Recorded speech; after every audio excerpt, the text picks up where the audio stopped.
এমনকি এখানটায় মাঙ্কি গাইডও আছে।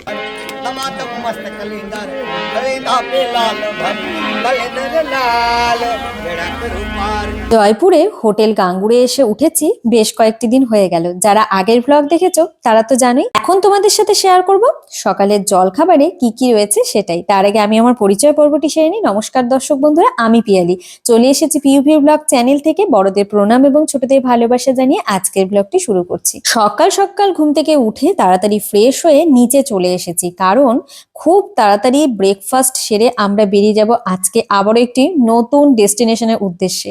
অনেক কিছু দেখবো, অনেক কিছু এক্সপ্লোর করতে চলেছি। সকলকে বলবো কোনোভাবেই কিন্তু স্কিপ করো না, পুরো ভিডিওটা দেখো, আশা করি ভীষণ ভালো লাগবে। এবারে চলে আসি জলখাবারে। মেনুতে কি কি রয়েছে, চা বা কফি তোমাদের তো দেখালাম, সেটা প্রতিদিনই থাকবেই। আজকে রয়েছে পুরি সবজি।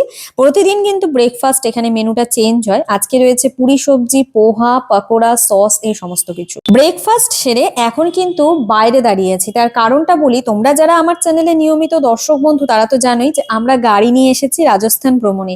বেশ কয়েকটি জায়গা অলরেডি কিন্তু আমরা আমাদের গাড়ি নিয়ে ঘুরে দেখেছি। তবে আজ আমরা এই যে দেখতে পাচ্ছ হোটেল গাঙ্গোর, এই গাঙ্গোর থেকে এখান থেকে আমরা লোকাল একটা অটো নিয়ে বেশ কিছু জায়গা, আজকে যে সমস্ত জায়গা ঘুরে দেখবো আমরা কিন্তু লোকাল অটোতেই ঘুরে দেখবো। তো যাই হোক, বুঝতেই পারছো এতদিন গাড়ি নিয়ে ঘুরছিলাম তার এক রকমের অভিজ্ঞতা, আর আজকে একটু অন্য রকমের অভিজ্ঞতা হতে চলেছে। আর এখানে চলছে কথাবার্তা, মানে দরদাম। বাইরে এসছে, এটা তো করতেই হবে। ঠিক এই সময় এই যে ঘোড়া নিয়ে যাচ্ছেন বয়স্ক মানুষটি, উনি বললেন ঘোড়ার পা থেকে এই যে নাল, মানে আমি তো এটাকে নাল হিসেবেই চিনি, তোমরা কি নামে জানো জানি না।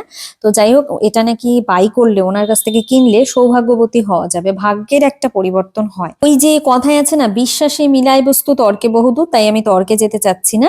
তো যাই হোক, আলটিমেটলি সেটা কিনিনি। এখন কিন্তু আমরা চলে এসেছি আমাদের মূল গন্তব্যে। বেশ কয়েকটা দিন তো হয়ে গেল আমাদের এই মরু রাজ্য রাজস্থান বলবো না রাজপুত নগরী বলবো জানি না, তবে এই নগরীর প্রতি আকর্ষণ বিশ্বাস করো বিন্দুমাত্র কমেনি, উল্টো আরো বেড়েই চলেছে। আজকে আমাদের গন্তব্যের নামই তো তোমাদের সাথে বলাই হয়নি। আমরা কিন্তু এখন এসে পৌঁছেছি মেন জয়পুর সিটি থেকে 21 কিলোমিটার দূরে জয়পুরেরই একটি দুর্দান্ত জায়গা গলতাজি টেম্পল। এই গলতাজি টেম্পলটি কিন্তু রয়েছে আরাবল্লী রেঞ্জের উপরে। এখনো তো মেন মন্দির পর্যন্ত আমরা যেতেই পারিনি। শুধু তোমাদের বলবো চারিপাশের ভিউটা দেখো, চারিপাশের ভিউটা না কি বলবো, জাস্ট আমেজিং। রামানন্দ মহাদেব এই মন্দিরটিকে রিকনস্ট্রাকশন করেছেন। চলো তাহলে ধীরে ধীরে এখন এগিয়ে যাই মূল মন্দিরের দিকে। যেতে যেতে তোমাদের সাথে ছোট্ট একটা তথ্য শেয়ার করি, মন্দিরটা কিন্তু এখনো সেভাবে কমপ্লিট হয়নি এবং তুলনামূলকভাবে কিন্তু টুরিস্টদের ভিড় এখানে একদমই নেই বললেই চলে, অনেকটাই কম। কাজে এখানে কিন্তু টিকিটের সেরকম ভাবে কোনো বন্দোবস্ত আমরা এসে কিন্তু পাইনি। মোটামুটি 1 থেকে 1.5 বছর বা 2 বছর পর, যতদিনই সময় লাগুক না কেন, তারপর যখন মন্দিরটা কমপ্লিট হয়ে যাবে, আমার তো মনে হয় এখানে কোনো টুরিস্টরা আসবে না এটা হতেই পারে না। কারণ এখানকার শুধু মন্দির নয়, এখানকার চারিদিকের যে ভিউ রয়েছে, সত্যি বলছি অপূর্ব এক দৃশ্য। আরাবল্লী পাহাড়ের ওপরে এমন সুন্দর একটি মন্দির এবং এখানকার চারিপাশের যে দৃশ্য, মনোমুগ্ধকর এক দৃশ্য, তা কিন্তু আমার মনে হয় প্রত্যেকটি টুরিস্টকেই যথেষ্ট পরিমাণে আকৃষ্ট করবে। তাই এই জায়গায় কিন্তু এখন এত সুন্দর ফাঁকায় নিরিবিলিতে আমরা ঘুরে দেখলাম। আমার তো মনে হয় না পুরো মন্দিরটা কমপ্লিট হয়ে গেলে টুরিস্টদের ভিড় মানে এতটা এখানে কম থাকবে। আমার মনে হয় রীতিমতন টুরিস্টদের ভিড় কিন্তু উপচে পড়বে।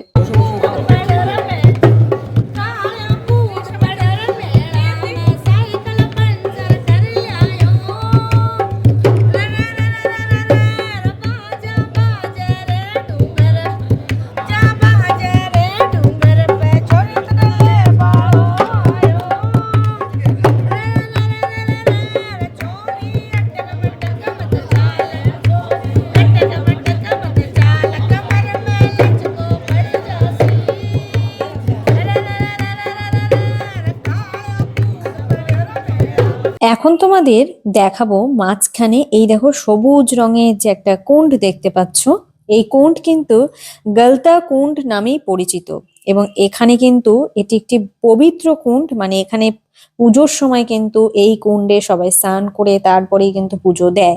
একবার তোমরা খুব ভালোভাবে এখান থেকে চারিদিকের ভিউটা দেখো, দুপাশ থেকে পাহাড় আর একদম সোজা সবুজ রঙের পাহাড়টা দেখা যাচ্ছে। ঠিক ওই পাহাড়ের মানে অত পর্যন্ত ওখানটাই কিন্তু উঠবো, ওখানেই সামনে রয়েছে মন্দির আর মাঝে এই যে মন্দিরটা তোমাদের কাছ থেকে দেখালাম, আর মাঝে এমনই পবিত্র এক কুণ্ড। সত্যি বলছি এই সবটা মিলিয়ে মিশিয়ে না অপূর্ব অসাধারণ দৃশ্য। আর এই দেখো সুন্দর কিন্তু বাঁধানো সিঁড়ি রয়েছে, তো এই সিঁড়ি দিয়ে ওপরে উঠে যাব, তবে খুব বেশিক্ষণ কিন্তু এই বাঁধানো সিঁড়ি পাবো না। সাইডে এরকমই দেখো পাহাড়, বড় পাহাড় সাইড দিয়ে, আর মাঝখান দিয়ে সিঁড়ি, আর কাজ চলছে মন্দিরে। তোমাদের তো বললামই এখনো পর্যন্ত ইনকমপ্লিট রয়েছে। আর এই যে পবিত্র কুণ্ডে স্নানের ব্যাপারটা যে আমি বলছিলাম, এই যে এখানে আসলে সেটা তোমরা দেখতে পাবে, রীতিমতন কিন্তু সবাই এখানে স্নান করছে। অনেকেই দেখলাম এখানে পুরোহিত রয়েছে, পুজোরও কিন্তু সুবন্দোবস্ত রয়েছে, সবাই পুজো দেওয়ার জন্য দেখি ওপরের দিকে এগিয়ে যাচ্ছে। আর এই সাইডটা তোমাদের একটু লক্ষ্য করতে বলবো, দেখো একবার পাহাড়টা একদম খোঁচা খোঁচা পাহাড়ের মানে পাথরটা কি বলবো, একদম কাটা পাহাড়ের গা ঘেঁষে কিন্তু সিঁড়িটা পাশ দিয়ে তৈরি করেছে। সব মিলিয়ে মিশিয়ে এক কথায় বলবো অনবদ্য অসাধারণ এক পরিবেশ। তবে ধীরে সুস্থে আস্তে আস্তে কিন্তু হেঁটে আসতে হবে, কারণ আমার পরিবারের অনেকেই কিন্তু নিচে থেকে গেছে, অনেকটাই ক্লান্ত হয়ে গেছে, তারা এতটা উঠে আসতে পারেনি। কিন্তু আমি তোমাদের দেখাবো বলে এই জায়গাটায় কিন্তু উঠে এসেছি। তাই তোমাদের জন্য এতটা যখন কষ্ট করেছি, ছোট্ট একটা অনুরোধ, অবশ্যই ভিডিওটা ভালো লাগলে কিন্তু চ্যানেলটাকে সাবস্ক্রাইব করে পাশে থাকা বেল বাটনটা প্রেস করে রাখো। আর হ্যাঁ, পেজ থেকে দেখে থাকলে একইভাবে পেজটিকে ফলো করে ভিডিওগুলিকে লাইক কমেন্ট শেয়ার করে সঙ্গে থেকো। আমি একটু জুম করে দেখাচ্ছি, ওই যে দূরে দেখতে পাচ্ছ, মানে যত দূর বিল্ডিংটা চলে গেছে একদম যে সবুজ অংশটা দেখতে পাচ্ছ, সেখানে কিন্তু আমাদের গাড়ি রাখা আছে। সেখান থেকে আমরা এত পর্যন্ত এসেছি, স্পেশালি আমি তোমাদের জন্য এতটা উঠে এসেছি। এখনো পর্যন্ত কিছুই যায়নি, আরো অনেকটা যেতে হবে। আমি পেছন থেকে তোমাদের দেখানোর চেষ্টা করছি, একদম আমার মাথার উপরে দেখতে পাচ্ছ পেছনে ওই যে মন্দিরটা, আরো অনেকটা কিন্তু সিঁড়ি ভেঙে ওপরে যেতে হবে। তো যাই হোক, সেখানে কিছুই নেই, ওই মন্দিরটাই রয়েছে। আর মন্দিরের ভেতরে আমি প্রবেশ করিনি, কারণ যেহেতু আমি পুজো দেব না, মন্দিরের ভেতরে ক্যামেরাও অ্যালাউ নেই, ভেতরে কিন্তু বিগ্রহের কোনো রকম কোনো ছবি টবি তোলা যাবে না। তাই আমি ওই পর্যন্ত গিয়ে তোমাদের চারিদিকের ভিউটা দেখিয়ে এখন আমি নিচে নেমে যাব। একটু জুম করছি, তোমরা ভালোভাবে লক্ষ্য করো, দেখতে পাচ্ছ কি ওখানে দাঁড়িয়ে আছে আমার হাজবেন্ড, ছেলে এবং সঙ্গে দিদি ভাইরাও রয়েছে। তো যাই হোক, এখন ছোট্ট করে আমি তোমাদের সাথে আমাদের অভিজ্ঞতা শেয়ার নামটা করবো। বলো এই টেম্পলের। হ্যাঁ, আজকে আমরা যেখানে এসছি এটা একটু অফবিট, মানে জয়পুরের মধ্যে একটু অফবিট জায়গায়, নর্মালি খুব একটা কেউ আসে না। জায়গাটার নাম হচ্ছে, এটা একটা টেম্পল, নাম হচ্ছে গলতাজি টেম্পল, বা এটাকে বলা হয় মাঙ্কি টেম্পলও বলা হয়, কারণ প্রচুর প্রচুর মাঙ্কি এখানটায়, প্রচুর বাদরের অত্যাচার। যদিও ট্যুরিস্টদের খুব একটা কিছু করে না, কিন্তু প্রচুর মাঙ্কি আছে, জন্য এটাকে মাঙ্কি টেম্পলও বলা হয়। এমনকি এখানটায় মাঙ্কি গাইডও আছে, অর্থাৎ তাদেরকে কিছু টাকা দিলে মাঙ্কিদেরকে কিছু খাওয়ানোও যায়, ঠিক আছে? গাইড করবে, তাই তো? গাইড করবে বা আমাদের কাঁধে আসবে, তাদেরকে একটু আদরও করা যাবে, যদি কেউ চায় এটা করতে পারে। কিছু সাবধানতা অবলম্বন করে আসতে হবে, মানে সব জিনিসপত্র খুব সতর্কভাবে রাখতে হবে, যে কোনো সময় অবশ্যই। মাংকি এসে কিন্তু হাত থেকে নিয়ে একদম উপরে উঠে যাবে। মানে এক কথা একটু অন্য রকমের অভিজ্ঞতা, একটু অন্য টাইপের কিছু যদি মনে হয় যে হ্যাঁ একই রকম দেখে দেখে বোর হয়ে যাচ্ছে, এখানে তো অবশ্যই আসতে পারেন, একবার ভিজিট করতে পারেন গলতাজি টেম্পল। গলতাজি টেম্পল, এখানে এসে তো ফোর্টই সব, তো তার মধ্যে একটু মন্দির, একটু টেম্পলের চারিদিকের ভিউটাও খুব সুন্দর। হ্যাঁ, সবচেয়ে যেটা ভালো লাগলো পাহাড়ে ঘেরা, একদম পাহাড়ে ঘেরা, চারিপাশে পাহাড়, তার মাঝে ওই যে পেছনে দেখতে পাচ্ছ একদম মন্দিরটা অনেকটা উঁচুতে, তো ভালোই লাগলো তাই না? অবশ্যই অভিজ্ঞতা বেশ অবশ্যই আসতে সুন্দর। পারেন।